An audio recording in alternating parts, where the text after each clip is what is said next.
Hello everyone. Welcome back to the channel, where we simplify business, finance, global trends, and investment insights. दोस्तों, चांदी यह केवल आभूषणों तक सीमित नहीं है। यह एक ऐसी धातु है जो औद्योगिक उपयोग, निवेश और वैश्विक आर्थिक परिस्थितियों का महत्वपूर्ण हिस्सा है। आज की हमारी कहानी 2025 में चांदी की कीमत के भविष्य को लेकर है, जहां हर एक पहलू, चाहे वह वैश्विक औद्योगिक मांग हो, अमेरिकी डॉलर की मजबूती हो या भारत में रुपए का गिरता मूल्य, सभी मिलकर इसकी कीमत तय करेंगे। हम सब जानते हैं कि चांदी का इस्तेमाल केवल गहनों में नहीं होता। यह इलेक्ट्रॉनिक्स, सोलर पैनल और मेडिकल उपकरणों में भी एक महत्वपूर्ण सामग्री है।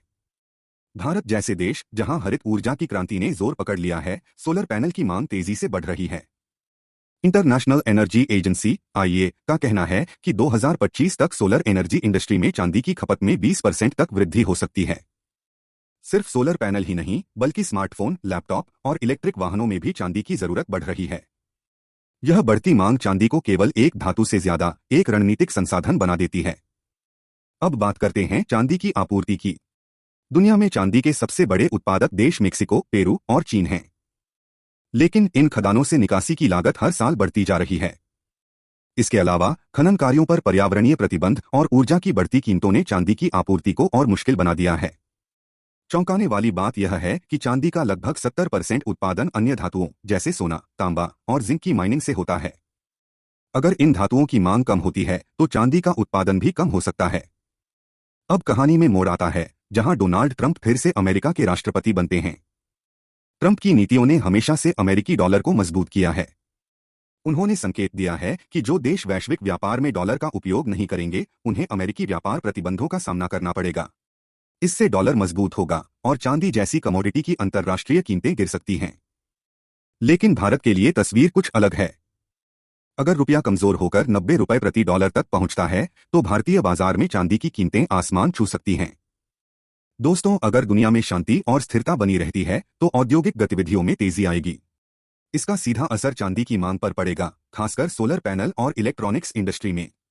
लेकिन अगर अमेरिका और चीन के बीच व्यापार तनाव बढ़ता है, तो चांदी की आपूर्ति में बाधा आ सकती है। इससे अंतर्राष्ट्रीय कीमतों में उछाल आएगा। महंगाई के समय चांदी को सुरक्षित निवेश माना जाता है। अगर अमेरिकी फेडरल रिजर्व ब्याज दरें कम करता है, तो चांदी की निवेश मांग बढ़ेगी। इसी तरह अगर भारतीय रिजर्व बैंक (RBI) की नीतियां रुपए को कमजोर होने से नहीं रोक पाई, तो आयात महंगा हो जाएगा। इससे भारतीय बाजार में चांदी की कीमतें और अधिक बढ़ेंगी। ग्रीन एनर्जी, सोलर पैनल और इलेक्ट्रॉनिक्स इंडस्ट्री में बढ़ती मांग चांदी की कीमत को नई ऊंचाइयों तक ले जा सकती है। लेकिन खनन की कठिनाइयां और बढ़ती लागत इसकी आपूर्ति को सीमित कर सकती हैं। चांदी की कीमतों का भविष्य इस बात पर निर्भर करेगा कि औद्योगिक उपयोग और निवेश मांग के बीच संतुलन कैसे बनता है। विशेषज्ञों की भविष्यवाणियां क्या कहती है? गोल्डमैन सैक्स का मानना है कि 2025 तक चांदी की कीमतें 35-40 प्रति औंस तक जा सकती हैं। मॉर्गन स्टेनली और ब्लूमबर्ग के अनुसार कीमतें 30-35 प्रति औंस रह सकती हैं। स्वतंत्र विशेषज्ञों का मानना है कि अगर औद्योगिक मांग बढ़ी और डॉलर कमजोर हुआ, तो कीमतें $50 प्रति औंस तक भी जा सकती हैं। 2025 के संभावित परिदृश्य और भारतीय कीमतें क्या रहेगी? तो 2025 तक चांदी की कीमत क्या होगी? अगर चांदी की अंतर्राष्ट्रीय कीमत $35 प्रति औंस रहती है और रुपया 90 रुपए प्रति डॉलर तक गिरता है, तो भारतीय कीमत लगभग 94,500 रुपए प्रति किलोग्राम होगी। अगर कीमत $40 प्रति औंस हो गई, तो यह 1,15,000 रुपए प्रति किलोग्राम तक पहुंच सकती है। तो दोस्तों, निष्कर्ष क्या है? 2025 में चांदी की कीमतें कई कारकों पर निर्भर करेंगी। ग्रीन एनर्जी का विकास, डॉलर और रुपए का उतार चढ़ाव, वैश्विक निवेश धारणा। अगर रुपया कमजोर होता है और डॉलर मजबूत रहता है, तो भारतीय बाजार में चांदी की कीमतें रिकॉर्ड स्तर तक पहुंच सकती हैं। दोस्तों, क्या आप चांदी में निवेश करने की योजना बना रहे हैं? हमें कमेंट में बताएं। इस वीडियो को लाइक करें, शेयर करें और चैनल को सब्सक्राइब करना न भूलें, ताकि आप ऐसे और रोचक विश्लेषण देख सकें। धन्यवाद।